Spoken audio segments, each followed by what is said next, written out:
He tried to run. He ran into the dresser. That's back when dresser back in the day. He hit the ground. Before he hit the ground, I had him. I wrapped his shirt around his neck. I had my gun in my hand. And I said, mother, before I pulled the trigger, my whole life flashed before me. All 16 years of my life flashed before me before I blew his head off. And after I killed, I got drug charged with the murder. I beat the murder, but they sent me to jail for drugs.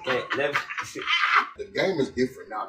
The street is here. There's no money in the street. No Peric, no Montega, no what the other shit, the friend. I like ecstasy. You remember what is the I remember the first time because the first time I go to jail. En la cabeza y lo. From New Jersey to Maryland, Virginia, North Carolina, Connecticut, Massachusetts. When I was in prison, 2018, my mother passed away and I'm in prison. I'm her only child. And I can't go visit. I can't even go see her at her death. Because I seen my mother raped when I was 4. They give me passion, provocation, self-defense. What I believe, what I appreciate with my son is that I don't have to explain nothing much to him. He know already. Because he be like, Dad, if you can do it, I know you're going to do it. If you can't, no problem. For a long time, man, I had depression, anxiety. Mr. K.O.K.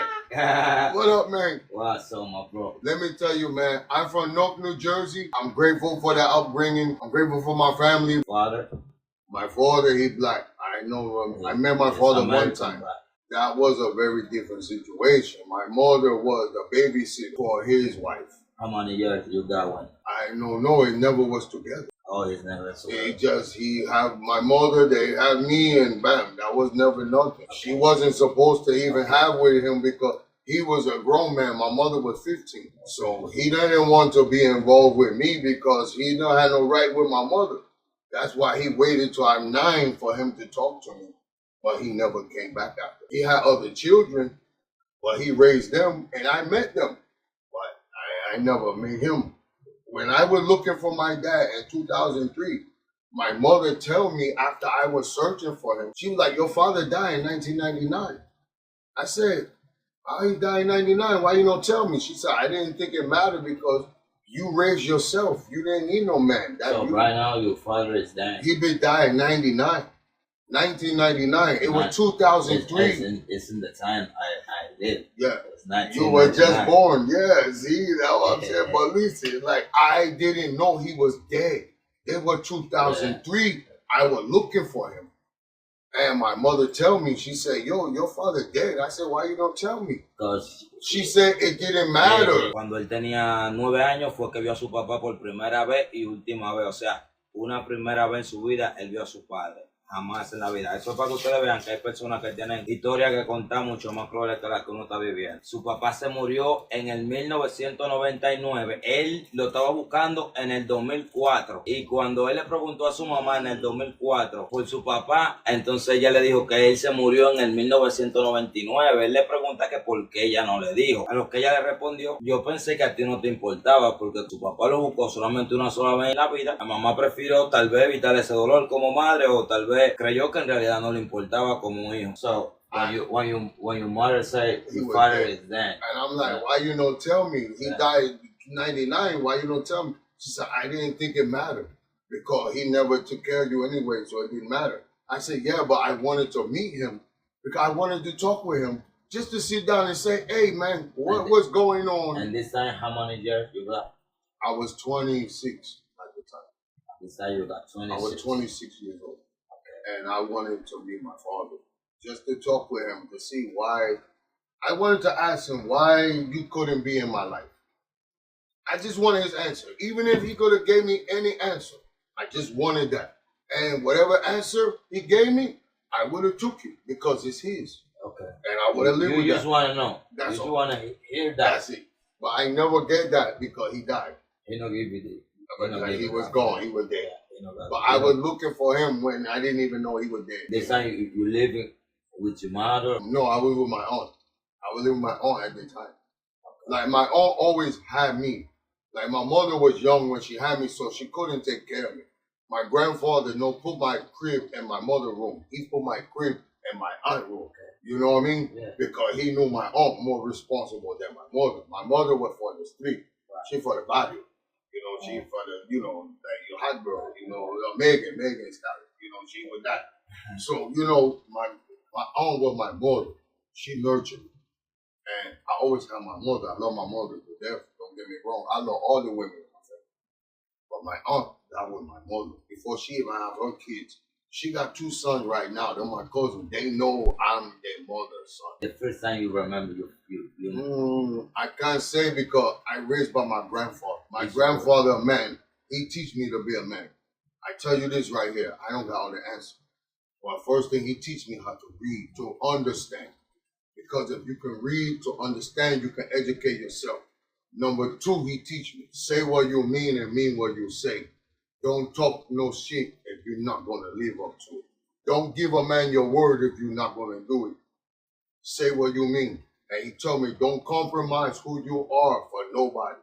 Meaning that if I'm right, and if you don't like it, I stand on it.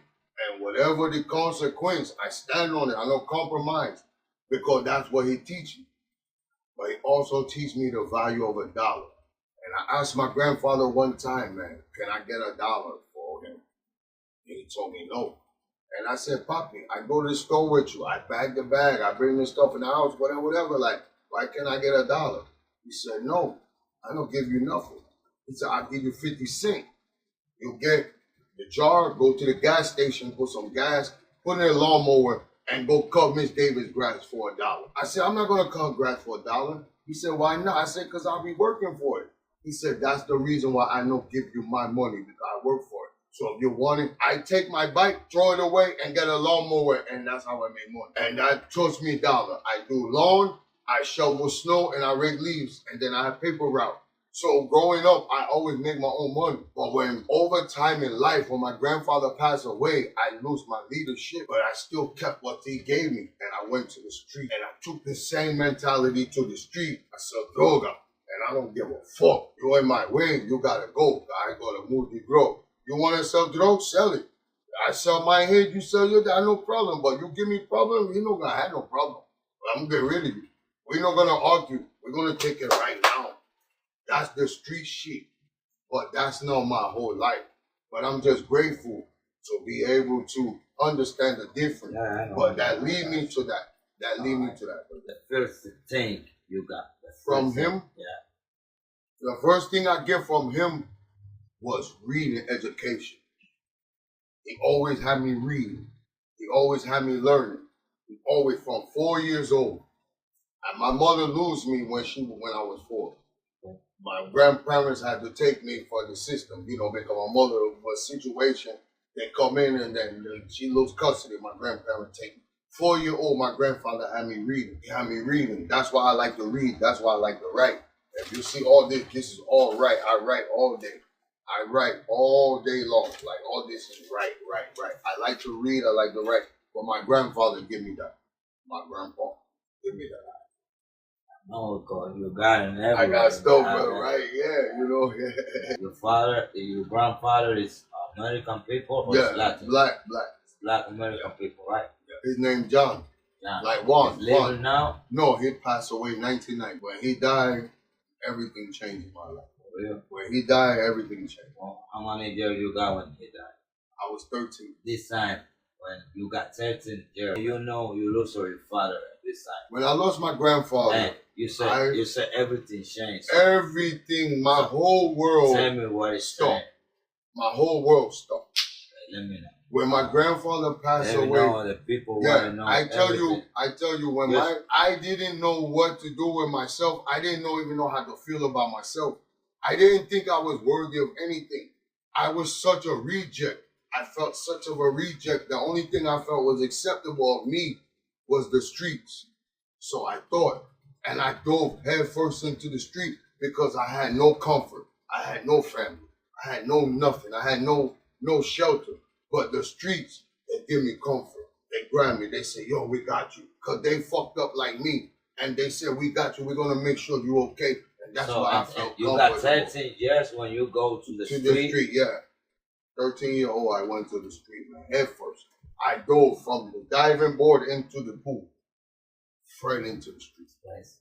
Yeah. Él me está diciendo que cuando él tenía 13 años, el que veía como su figura paterna era su abuelo. Cuando su figura paterna se murió, todo en su vida cambió. de un cambio drástico, que él cambió de tener una vida, no como rico, pero una vida estable, normal, lo que tiene todo el mundo aquí, lo normal, pasó a estar en la calle en tiempo real. Él dice que la calle fue lo único que le dio soporte a un niño con 13 años que hubiera acabado de perder su padre. Él me dice que muchas personas ven Estados Unidos de afuera, pero no saben la realidad de aquí, que aquí hay un mundo crudo, que solamente cuando tú estás aquí es que tú te puedes dar cuenta. Por ejemplo, él es un chico americano que nació aquí y él te está contando una historia desgarradora de que él ya a los 13 años estaba durmiendo y viviendo en la calle y no tenía ni siquiera con qué mantenerse.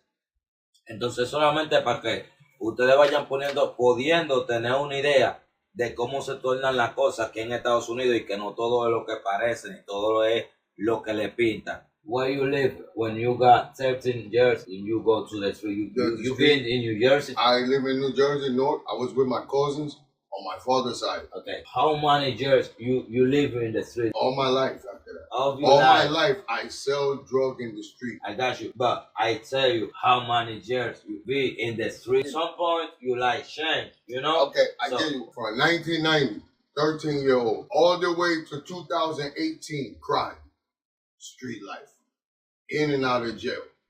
I do my first You beat. go to the jail? I go to jail at How 13. Much? I go to jail. I go to jail at 14. The first time, right? First time. Okay. La primera vez fue a la cárcel cuando tenía 14 años.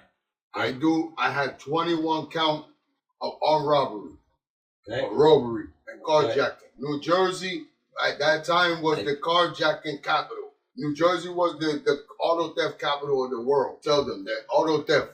For car theft, we were #1 in the country. We're #1. You know, like #1 for murder, but we wasn't we were #1 for car theft. We steal car and we rob. We steal car, we go rob people, do jacking and murder, whatever, robbery, anything. 14-year-old, I had 21 count. They give me 18 months. Me and my cousin get caught. It's 9 of us, 1.5 years each for sentence. We say no. We took the weight for everybody. All our co-defendants, we lock up. We say we did it. So me and him, instead of getting 1.5 years, we take 4 years for everybody. So they on the street, they don't even know. We cop out, we get them free. All the charges against our co-defendant dismissed. You understand what I'm saying? Yeah, yeah. Let them know that. La primera vez que lo agarraron, 21 personas. Lo agarraron con una arma, varios cargos más que no se lo voy a explicar aquí por verdad el video. Pero él está diciendo que él y su primo se tomaron el cargo de todo, lo de toda la persona, todo lo que le ocuparon. Ellos se lo cargaron solamente for 2 people, you and your cousin, right? And we do él y su primo. And you got 4 years. 4 years. Instead of 18 months, they were giving us 1.5 for a cop out. But when we say no, we take everything. Ellos le iban a dar solamente a ellos 18 meses, le iban a dar solamente 18 meses. Los dos hicieron 4 años por ocupar todos los cargos de todas las personas. Y todas las personas tuvieron suelta, aparte de ellos dos solamente. Él y su primo. So you got, when you go outside, you got 18. I come home, I come home 16. 16. I come home, no, hold on. I come home. And I get locked up June 1991. I don't go home until November 1993. I did 29 months. I did 2.5 years. So I go 14, I go home 16. Right before I turn 17, I go home. I get out of prison, I go live with my mother. My mother on drugs. Nobody knows, like, we're going to go back and do my story. New Jersey, still, New Jersey. I go home. My mother, she got a boyfriend. And they're getting high, they're doing drugs, sniffing, whatever, they droga, whatever. Yeah. And he wanna put his hand on my mother. Yeah. So I know, no. You don't like, look, that. You motherfucker, you crazy, nigga. Yeah. What the fuck you think this is? So I go home, my mother got a black eye. She look at me. She say, no, please don't do nothing to him. I said, bitch, ain't no telling you what you think. You don't make a decision on what I'm gonna kill this nigga. I don't give a fuck you cry for him. Yeah, I know. And he going. Because when I was 4 years old, that's why my grandparents had me at 4. Because I see my mother raped when I was 4. I see my mother raped when I was 4. So that's why they take me. That's why I want my grandparents. So you think that a man put his hand on my mother and I see my mother raped? You think I'm going to let him put his hand on my mother and I don't do nothing? For real. That's why. So that night, I stay in my room. My mother, she get to work in the morning. I'm in my room. I cleaning my gun. I got 2 guns, 238 special, revolver. I put the bullet in that shit. No automatic. I clean the motherfucker all day. I said that because I know I'm going to spend the rest of my life in prison. Because I'm going to kill these niggas because nobody put it on my mother. I see my mother raped. My mother come home from work. I'm still in my room. I'm up all night. I'm geeked. I'm cleaning my gun. She get home. She doing dishes. This guy come. Argue with her. I'm happy he did. I'm like, yes, come on, God. He argue with her. He try to put a hand on my mother. I come out my room. He look at me. You think he saw a ghost. He tried to run. He ran into the dresser. That's back when dresser back in the day was big. He hit the ground. Before he hit the ground, I had him. I wrapped his shirt around his neck. I had my gun in my hand.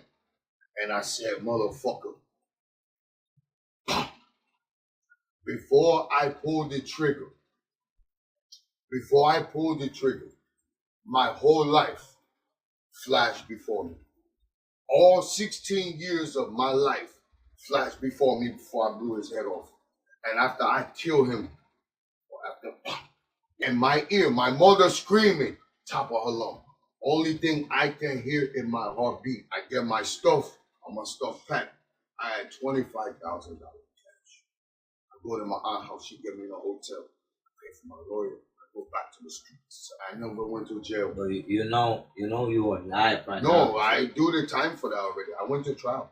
Really? I beat the trial. I was acquitted because I seen my mother raped when I was 4. They give me passion, provocation, self-defense because they say trauma. So that's why I don't go to jail for murder, but they send me to jail for drugs. I got drug charged with the murder. I beat the murder, but they sent me to jail for drugs.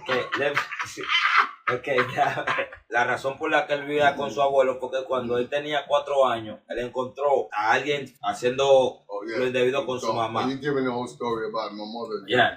Okay, entonces él se salió de esa casa, se fue para donde su abuelo por eso. Cuando él cayó preso con 14 años, él salió de la cárcel y encontró a su mamá llorando cuando él salió porque su esposo le hubiera dado una paliza. Y él le dijo como, óyeme, tú te puedes callar la boca, a mí no me importa lo que tú tengas que decir, yo voy a hacer lo que yo quiera. Ya tú no tienes decisión, ya yo vi lo que está pasando, tú no tienes decisión. Eso es lo que él me dijo. Entonces él se metió para su cuarto. Él dice que el tipo no venía por muchos días. Y él todos los días se paraba limpiando 2 armas que tenía en su cuarto. Se pasaron unos cuantos días, él escuchó cuando el chico llegó y abrió la puerta. Le dijo, sí, se sintió contento cuando el chico llegó. Cuando el tipo estaba adentro, le salió con la vaina en la mano. Ya ustedes se pueden imaginar lo que pasó. En la cabeza ya ustedes saben lo que pasó. Sí, pasó. Como nosotros estamos en live, ahora mismo hay muchas personas que están viendo y eso puede traer repercusión. Pero él me respondió, eso no, ya yo hice tiempo por eso. Él tenía una frustración porque la hubiera encontrado follando. Después la encontró dándole golpe y él tenía un trauma. Eso le ayudó en el caso a no hacer cárcel. El chiste de esto fue que nosotros estábamos cerrando en risa porque él dijo, no hice cárcel por matar a una persona, sin embargo me agarraron con droga y caí preso. When you kill somebody for free time, right? How you feel? What is your take? What is your mind? My thinking in the beginning was that's what I wanted to do.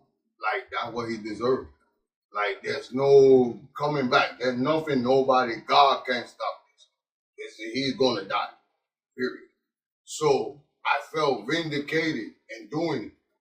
And even after it, I felt vindicated. And I paid the price for it. I said, okay, I get a lawyer. I pay him $25,000. 16 years old. I'm not even 17 yet. I pay him. I got on bail. I'm not on bail. I get locked up.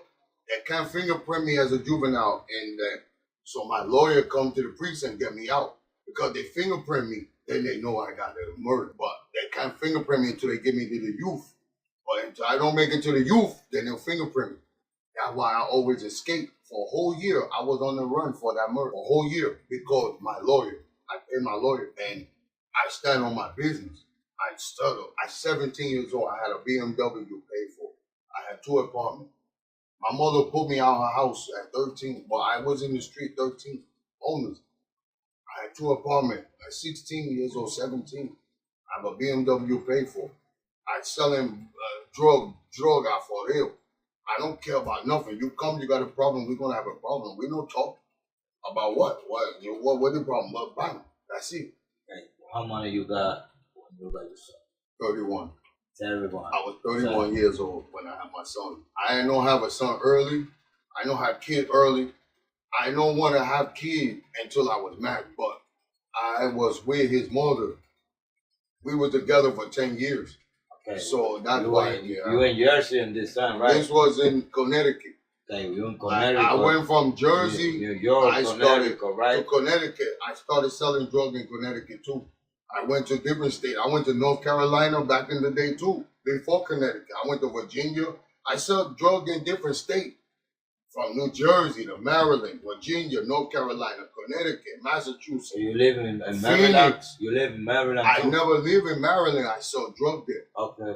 I live in North Carolina and I sell drug here. I lived in Virginia. I sell drug there. I live in Pennsylvania. Sell drug there. Live in Connecticut. Sell drug there. But I never lived in Maryland. I never lived there. I just sell the drug. But just selling drugs. That made me feel like I was somebody. It made me feel like I can do what I want to do. Can't nobody tell me shit because I got born. Yeah. But I don't realize that I still was a little boy. I still was not a man. I still was a little boy because of my thinking. I was doing grown man stuff, but I didn't have the grown man mind. So that caused me to still do stupid stuff to get to jail. I have money. I could have stopped and get a business and do something different. When you got your son, something changed in No. your life? No. No change. No. I love my son. My son good. He taken care of. I so dope. 3 years of his life with me and his mother together. I so dope. My son was good. I no change. How many years you living together with your kid? 3 years, me and her. 3 years. Together, me and her. Yeah. And then 2 years with me and him by myself. Okay. I had my son for 3 years myself. Okay. So he know who his daddy is. Like, he know. Like, I talk with him today. I say, yo, look, you need this? I got you. I got this. I can do this. But daddy got to do that. He know bother me. He know his daddy. He know his father. If I say something, do something, he don't even. He go to, where. How many years you got you don't see your kid? Well, I see my son last year for his birthday. We went to Miami. But we went to Orlando. I show you the picture of the video. You know what I mean? Yeah, no, man. We talk all the time, man. He called me more than anything. In person. In person last year. He in Pennsylvania, I'm in North Carolina. So the timing and everything with the working and the scheduling, no, I haven't seen him.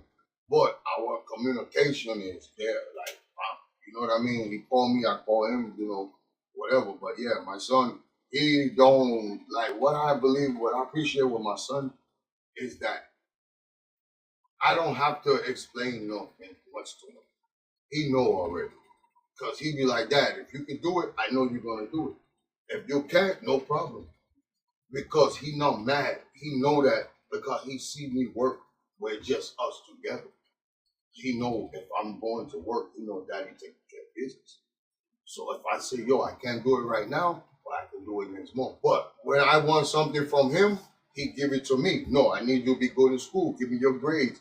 Do this. I don't want no phone call from your teacher. He do what he got to do, then I got to do what I got to do. But he do what he's supposed to do. He don't listen to nobody but me. I don't know why.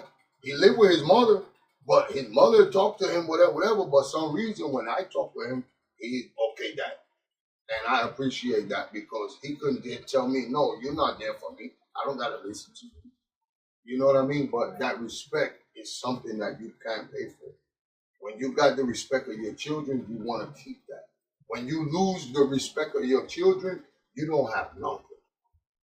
Because if your children don't respect you, then how can somebody else? You said me, You said droga, right? Droga, yeah. Too much, yeah. The more money you see on your life for drug. 300,000. 300,000. Mine. No everything right there. No real. Don't gotta buy this. 300 my money and my sleep. I don't have to touch. I can go to sleep and I don't have to. How many years you got this time? I don't know, bro, because if I come home, I do a lot of time in prison. I do 29 months. I come home and then I go do another 29 months. And then I come home for a year. Then I do 4.5. And then I go back and do 4.5 again in Connecticut. It's because you got 3,000 100. No. It's because you don't got time for spend money. Yeah. I know what you're saying. But no, listen. I could go home, right? Just say I do 4 years in prison or do 3 years in prison. I come home, bam. First day, I'm going to Connect. I'm going to see Plata. You know, I'm going to see the plug.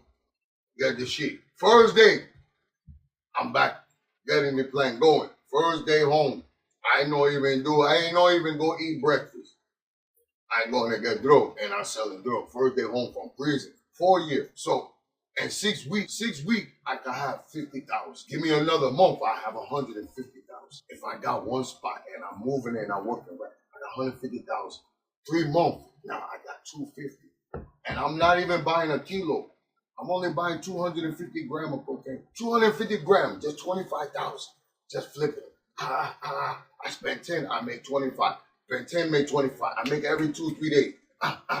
So I'm making that just spending 10 instead of spending 50 or 40. I make a good profit with 10. Low risk, big profit.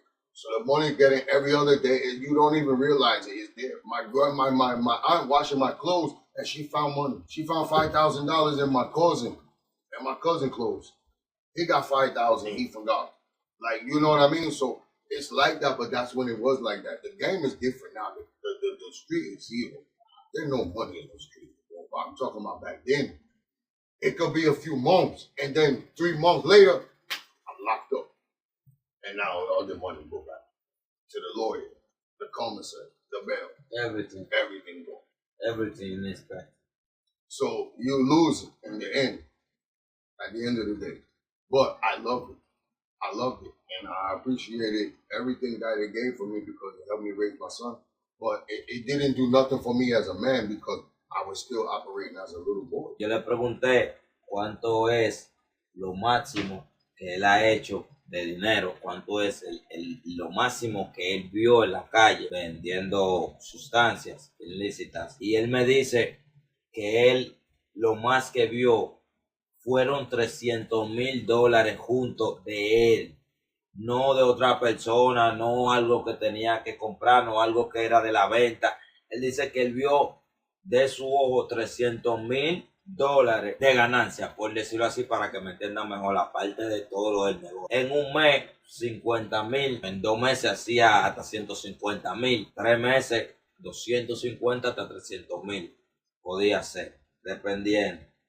Dice que en ese tiempo había mucho dinero en la calle, que ya la calle no es lo mismo. Él está contando su historia y nosotros la escuchamos y se la transmitimos a ustedes para que ustedes sean los testigos. You live just in New Jersey? No, I live in multiple places, different states. New Jersey, Pennsylvania, Virginia, Connecticut, and Virginia, yeah.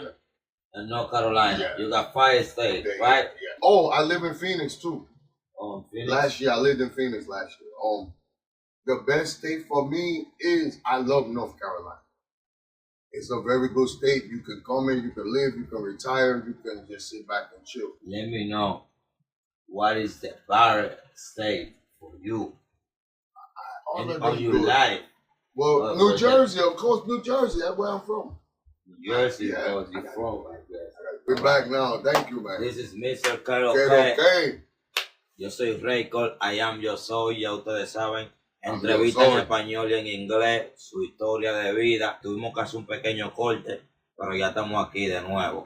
No se nos despeguen de la pantalla, que hay muchas cosas y esto está súper entretenido. ¿Ok? Vamos allá. You know, but yeah, we back. Go ahead, man. Ask me anything, man. And anybody live That's on. You can in the comment, you can ask any question you want. We translate it for you the best way we can. You know, we need interaction. Un americano, él es negro, ¿verdad? Pero él tiene rasgos latinos porque su abuela es de Puerto Rico, de Santurce, ¿entiendes? Y ese es su orgullo, es lo que dice es Santurce, Puerto Rico, por allá. The last time you lived in Jersey? 2016. How many years you got when you the last time you lived in Jersey? 8 years. Where you moved?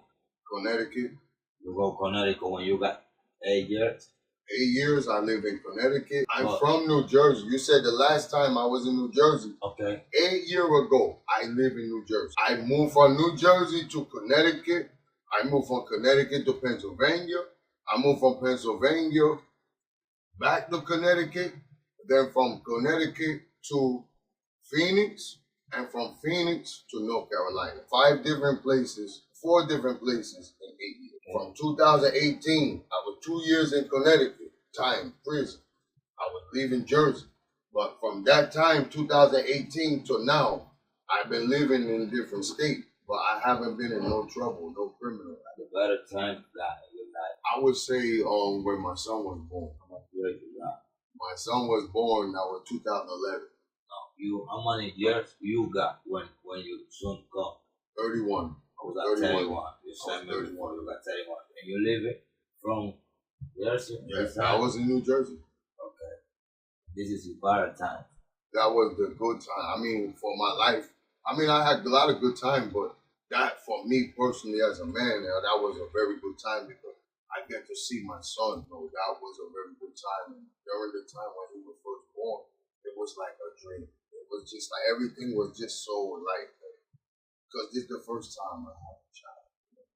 That was everything. That was very good moment. Now, what is the moment you don't want to remember no more? You said, this is a bad time. I don't want to remember. Well, I was in prison. 2018. April 9th, my mother passed away. And I'm in prison. I'm her only child. And I can't go visit her. I can't even go see her at her death. They won't even let me go see her. And I'm her only child. And my mother died in prison. I felt helpless. That was one of the most hurtful and defining moments in my life. That changed my life totally. That if I think about doing something illegal, it changed after that. It changed. When my mother passed away, I said, no, I can't do this because I can't even go see her. Look how powerless I am. Look how hurt that this situation is, and I'm her only child. And I can't even do that. And I'm supposed to be there. But look why I'm not in prison. I said, no, that changed my life. So if it was a hurtful moment, yeah, that hurt changed it for positive. For me to never, ever, ever go to prison. Su peor mal momento fue cuando él estuvo en prisión. Él estuvo en prisión y perdió a su madre estando en prisión y no le permitieron. Él dice que ese es uno de sus peores momentos en la vida. How you look that's free in the United States for the people, for business, for work. How you look that system? Okay, in the United States, I'm going to say this. Like, if you have a product, you have something for sale. I don't care if you're selling ice cream, shoes, sneakers, or you're selling food. If you got good stuff, people are going to buy it. So there's no way you can't make money in this country. There's always ways to make money. You just got to find where you need to sell this stuff to get the money. But people will support. They can see you struggling and see you coming along. They will come and patronize. So they want to root for the person that's struggling. They want to help the underdog. That's what you will get here. We got healthcare. We got social services, man. I mean, like, you're not going to go hungry. You're not going to be homeless. You may have a rough situation, but there's always somewhere that you're going to get some help. So that's one thing that is great about this country. And there's people that love this country that will help you because they love this country. Don't get me wrong. Now, when it comes with people here, you got white people, you got black people. Of course, you know the history of white and black people in America. It's not good, but it's not all bad. And some have been bad, and some has been more bad than good. But it's all on what you hang on to. You're going to come here. You're going to see me. You're going to see white people. You're going to see Dominican. You're going to see everybody.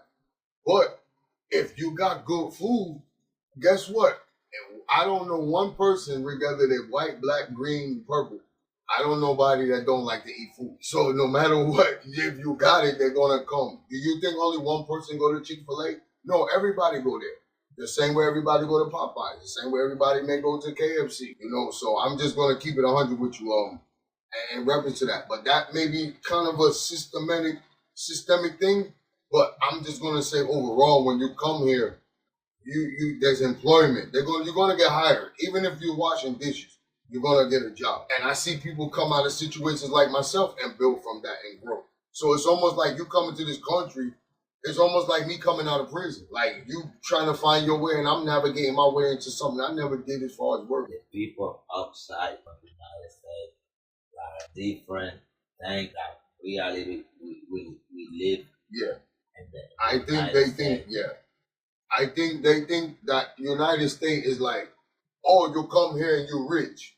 Overnight, you're rich. And, we have all of the resources. I mean, we got the best education system, the best social services, the best human services, the best law enforcement. I mean, like everything, we got the best of the best in the world. Like there's nothing lacking over in the United States. However, don't think when you get here that it's an easy walk. You're going to have to work for everything that you get over here. It's just that you may attain things more faster and have more access to resources that may be in a different country. I know for a fact, like I studied the country of Haiti.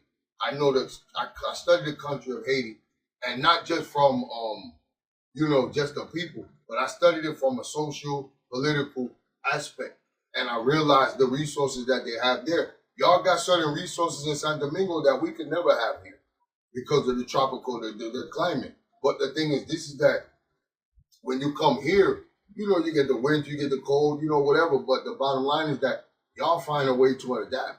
Want to know how y'all able to adapt? Because y'all find somebody that's just like you, and that's going to show you the way. So there is no outside interference because your people going to show you the way.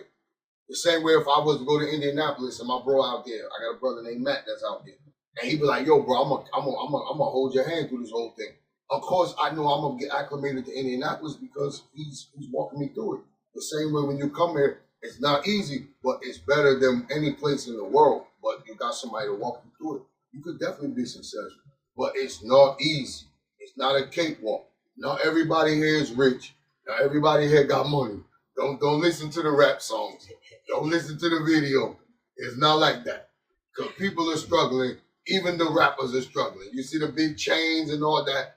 That stuff, yeah. It can be you could be pawning that because it's rough out here. If you can change something in life, why you should? I don't think I want to change anything because I couldn't foresee what the outcome would be when I already know what this outcome is based on my past.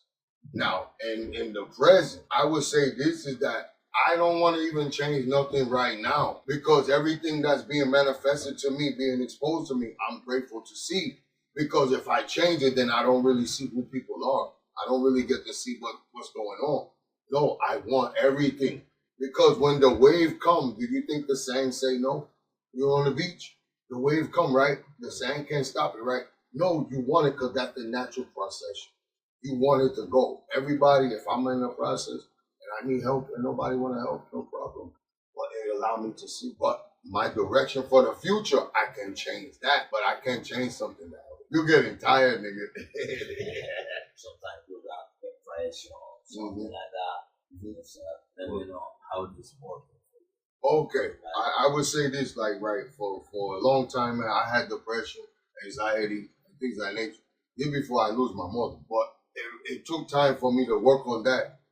And for that change, it took for me to really look at myself and my behavior and the things I was doing in my life. And when I look at the things I was doing and why I did, not what I did, but why. And when I look at why I did it, I had to address and hold myself accountable and say, no, that wasn't a good reason. Then you need to change that reason why you did it. So I had to dig deep within myself and realize why I was doing the things I did because I had low self-esteem. I had low sense of self-worth, insecurity. So I did things to cover up a lot of stuff in which that I didn't even have to cover up if I would have dealt with it. But it took for me to get older for me to realize that I had. And when I finally dealt with them, I got more closer to myself. And that's what really changed my life. Because I was honest with myself and I didn't have to hide behind money or cars or anything like that or status, just in order for me to feel like I'm somebody. But when I started dealing with those, that's when I really got to the core of who I am. Because when you take an onion and you peel it, the more you peel the onion, the more it stinks. You remember what is the favorite drug? First drug? Yeah. No, I was like 13. I smoked weed. You remember what is the I first remember time the you- first you time know? because the first time I go to jail. The first time me and my brother, we get drunk. We go to the school and we start fighting. We were drunk. We drank my mother. We drank my grandmother. My grandmother was sick and she used to drink Bacardi Dark, Puerto Rican rum. So we took the liquor from her out her house downstairs into my mother's apartment. We got the bottle. Or something like that. Huh? You got a party or something No, like that? no. We were just in the house. Me and two of my friends, we got drunk. We drank the whole bottle. Okay. We go outside. We go to the school. Because we didn't go to school that day. We go to school and we start fighting. Yeah. I said, but the first time I drink, I go to the jail. first time you drink. I go to jail. I went to I jail. think it's the first time you No, smoke. smoking. Yeah. No, I've been smoking. I've no jail. Okay, But the first time we drink, we got drunk. We were drunk. Yeah, we fucked up. In the high school. We were drunk. We go to the school. I don't know why we go to the school. What we doing? But we go there. We don't even know who we fighting. But we fighting. And only people go to jail is me and my friends. We the only stupid motherfuckers get locked up. The first time you smoke weed. How this happened? My cousin had some weed, a little blunt, little something, bang, bang. And I'm like, yo, come what on. What is ba-ba-ba? Bam, bam, bam, meaning he had some weed. No, ba-ba-ba. My cousin had some weed. He have a Philly blunt. That's back when Philly blunt was the blunt. The Philly and Whiteout. That's it. You know. But anyway, and Optimal. But anyway, but my cousin have a blunt. And he breaking it up. And he like, yo, we about to smoke some weed. I said, okay. Well, we about to smoke some weed. And then that's when I smoked some. You know what I mean? But it wasn't like it was something like, you know, it was like, we about to smoke some reefer. Fuck it. You know, it never been nothing like anything extra because I always been exposed to weed. My mother smoked weed. Like, my uncle, my aunt, everybody, like, weed is like, me smoking a blunt is not going to be like, oh, he's smoking weed. It's nothing. Everybody smoke weed. It wasn't nothing major. I'm saying the first time I smoked, I was high, I was feeling good, and I was hungry. You know what I'm saying? So, and I was doing stupid shit. You know, laughing at everything, looking at everything. You can hear everything. You know what I mean? No perico, no mantega, no what the other shit, the fentanyl, no fentanyl. But I like ecstasy. Growing up, taking extra E-pill, pop, you be all light, fluffy, you know, in the club, you dance and drink, smoke all day. Ecstasy, and I popped Molly before too, and I was sweating. And pop Molly, I'm sweating. Okay, what is the Molly, first time you use ecstasy? Yeah. Oh my God. First time I take ecstasy, it made me feel like I was light. What are you doing? At that time, first time I had ecstasy, first time I had ecstasy, I was 27. I was doing bail bonding at the time. I was in New Jersey. I was doing bail. I wasn't even hustling in the streets. I was doing bail bonding at the time. And no matter how much you drink, it don't matter. You don't feel it because the ecstasy, you could drink all night, you could smoke all night, but it dehydrates you. But that, the first time, I'm telling you, I never experienced nothing like that in my life. It made me feel like tingly. It made you feel tingly and warm. Like, first of all, it's going to give you the warmness. When you take a pop of E, if you know, you may drink something hot after it, but it's going to give you a sense of warmness. You're going to feel a tingle all through your body. What are you thinking about for fentanyl? What are you thinking about for the people? Oh, man, that's dangerous, bro. That's a dangerous. I seen people lose their whole, I seen people life changing a day off fentanyl. When I lived in Phoenix, they got the thing, the blue pills, they call them blues, but they fake Percocets, but they actually fentanyl and a Percocet, you know, and a package is Percocet. But they smoke them shits on fucking aluminum foil, man. That shit smell like death. The only thing, it's worse than crack. The only thing is that, matter of fact, it is worse than crack, truthfully. It is worse than crack. It's just that crack is done. Crack only had a 20-year run, a 30-year run in our society. It came out in the 80s. and it's dead now. It had a longer run, and there's no history there's no generation in the history of this world that ever experienced the crack epidemic. Wow. There's no generation in history of this world that ever experienced that. We done had measles, we done had chicken pox. Now, fentanyl is nothing but a byproduct of the pharmaceutical industry because all they doing is basically supplying a need for pain. A lot of people I know that did fentanyl, that's hooked on fentanyl, they were on pain pills first. They were homeowners. They were actual contractors. They were actual tradesmen.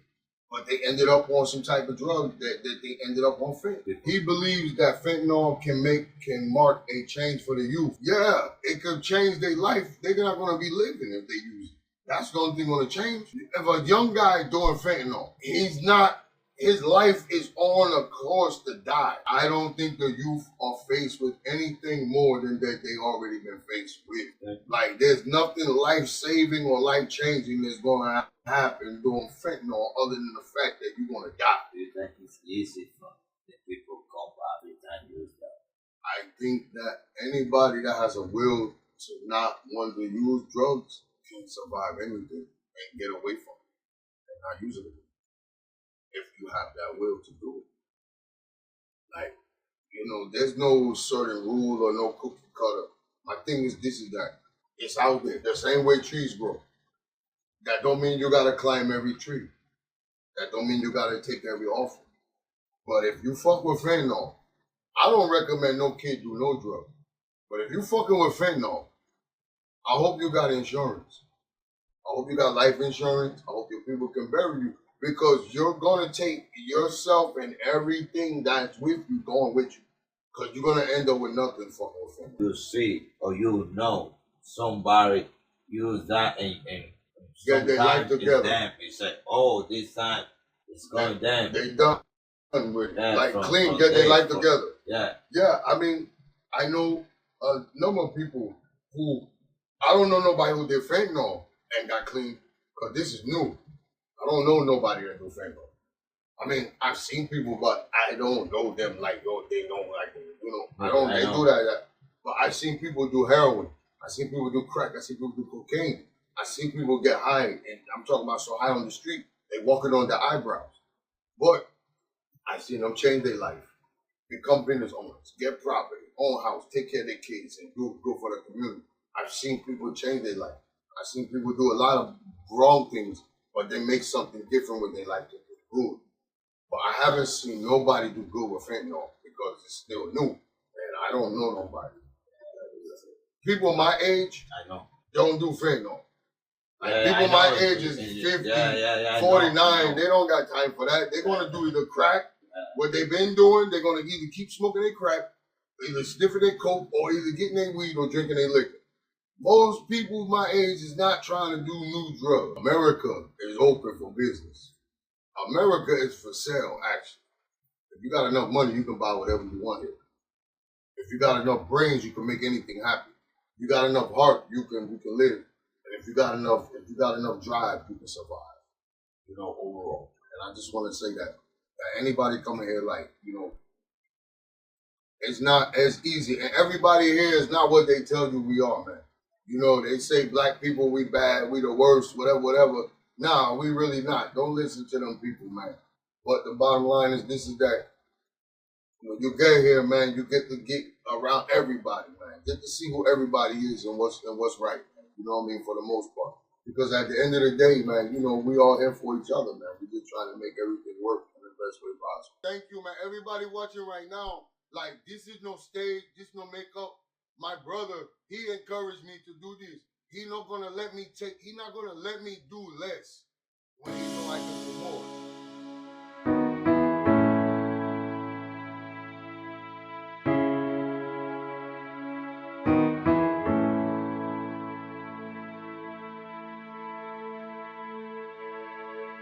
Yo soy un chamaquito muy cotidiano. Lo que me propongo siempre lo logro, mi hermano.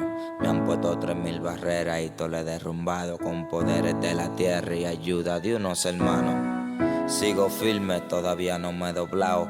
Detrás de lo que de niño me traigo encorazonado. Dale luz a mi talento y ver cuánto yo he progresado. Que a pesar de los tropiezos y trasnochos lo había logrado. Saludándome de mano con unos uniformados. Diciéndome de mi disco y de por cuánto había filmado. Que escucharon mi talento y ya no va a estar de cuidado. Llámenme la vieja pa' que celebre lo que ha pasado. Ella es el motivo y por lo cual yo me he sacrificado. Que tengo una buena casa y se olvide de coger fiao. De tu sacrificio, mamá, yo nunca me he avergonzado. Mírame el tamaño y la inteligencia de este totao. Tu valiente no se cansa por mucho que lo han transado. Haciendo lo que se debe ni aunque el peso sea pesado. Demostrando que se puede aunque muchos lo habían dudado. Siendo ejemplo de superación para el que esté desolado. Con lo poco que he tenido yo siempre me he conformado. Me toca algo bueno, no el momento, así que no ha llegado. Pagar doble y hasta el triple del trabajo que he pasado.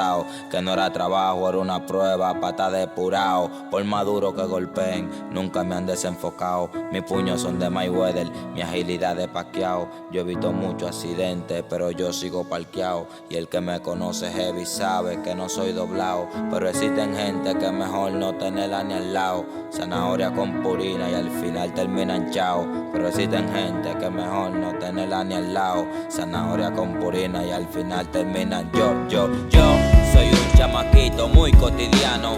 Lo que me propongo siempre lo logro, mi hermano. Me han puesto 3000 barreras y todo le he derrumbado. Con poderes de la tierra y ayuda de unos hermanos.